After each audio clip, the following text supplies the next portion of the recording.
Class आज का जो हमारा टॉपिक है वो है लिमिट ऑफ इम्पॉर्टेंट फंक्शंस।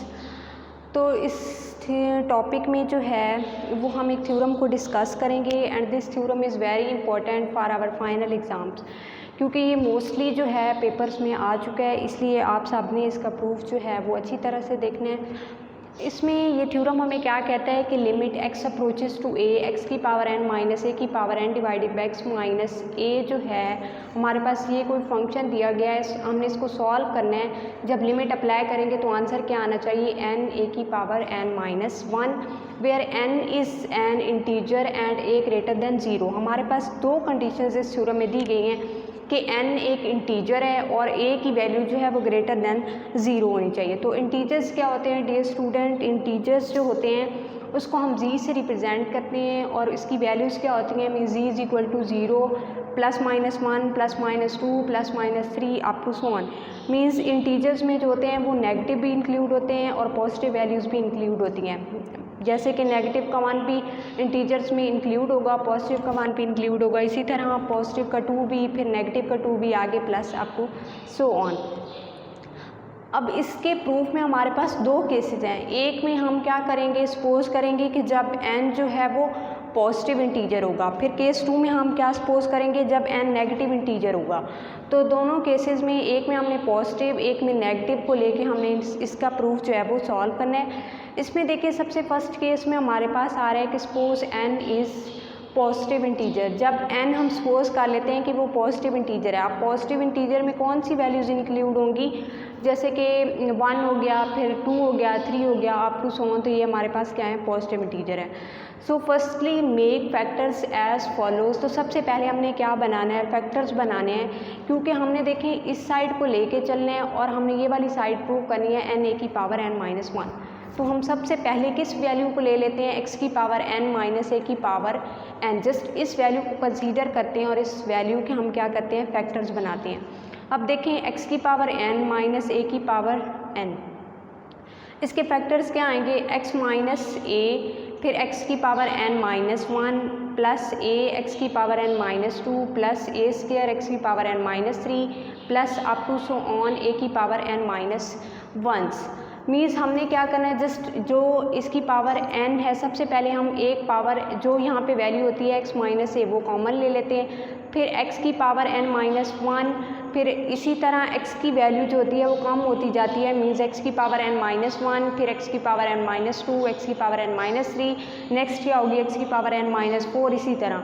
और a की वैल्यू यहाँ पे हमारे पास क्या है, a1 है, फिर a2, फिर a3, फिर a4, इसी तरह हमारे पास लास्ट जो वैल्यू आएगी a की वो क्या होगी, a की पावर n माइनस 1।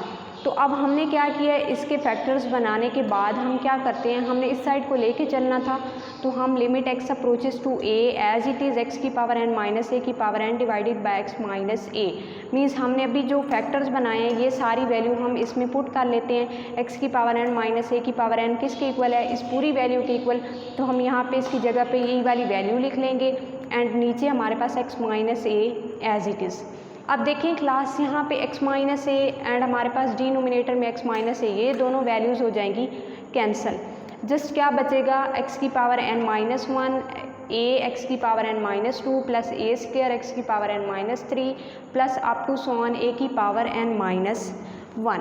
अब देखें एक और बात कि अगर हम इसमें डायरेक्ट x की जगह पे a क्यों नहीं पुट कर सकते थे, हम ये सारा प्रोसेस क्यों कर रहे हैं कि हम n एक दफ़ा पॉजिटिव इंटीजर ले रहे हैं फिर एक दफ़ा नेगेटिव इंटीजर ले रहे हैं। देखें क्लास, अगर हम डायरेक्ट यहाँ पे x की जगह पे a लिमिट पुट कर देते तो यहाँ पे देखें a की पावर n माइनस a की power n divided bye a minus a।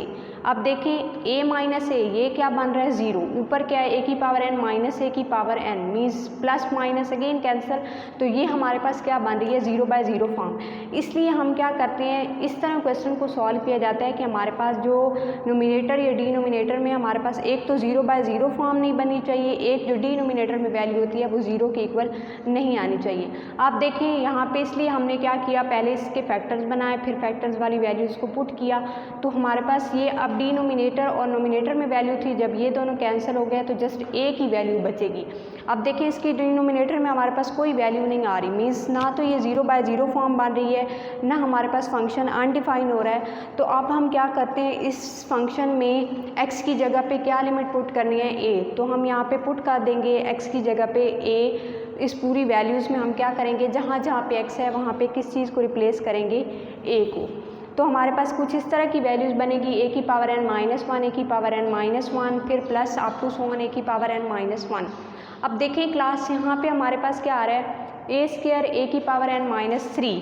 अगर बेस सेम हो तो पावर जो है वो ऐड हो जाती हैं, तो a की पावर 2 फिर माइनस का 3, तो 2 माइनस 3 हमारे पास क्या आता है, माइनस का 1। मीन्स हमारे पास सारी वैल्यूज़ इसी फॉर्म में आएंगी, a की पावर n माइनस 1। सब में ऐसे ही करना है कि बेस सेम है तो पावर्स को ऐड करते जाना है, तो हमारे पास इस तरह की वैल्यूज़ बनेगी, a की पावर n माइनस 1। अब ये सारी वैल्यूज़ ऐड हो रही हैं, क्योंकि ये कितनी टर्म्स हैं, n टर्म्स हैं, तो हमारे पास क्या आंसर आएगा, n a की पावर n माइनस 1। अब हमने किसको सॉल्व किया था, लेफ्ट हैंड साइड ली थी कि limit x approaches to n minus a की power n divided by x minus a। इस वैल्यू को हम लेके चले थे, हमारे पास आंसर क्या आया था, n a की पावर n माइनस 1। और इसी चीज़ को हमने प्रूव करना था कि किसके इक्वल आए, n a की पावर n माइनस 1, और ये हमारे पास आंसर आ रहा है। तो हमने ये प्रूव करना था कि जब हम n पॉजिटिव इंटीजर लेते हैं तो हमारे पास आंसर क्या आना चाहिए, n a की पावर n माइनस 1।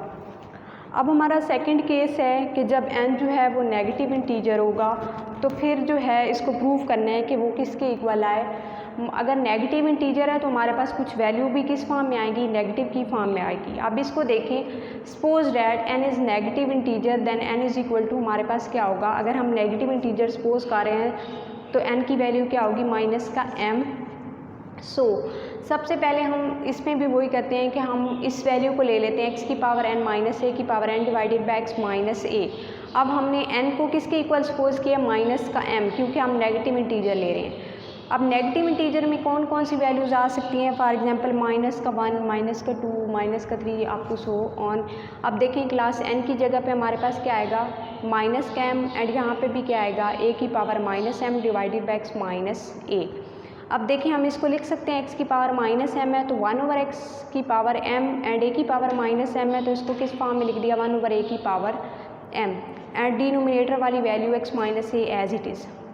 अब देखें यहाँ पे एलसीएम इन दोनों वैल्यूज़ का, हमारे पास एलसीएम क्या आएगा, x की पावर m एंड a की पावर m, एंड हमारे पास क्या है, ऊपर हमारे पास यहाँ पे एलसीएम लेंगे तो क्या आएगा, a की पावर m माइनस x की power m divided by x minus a as it is.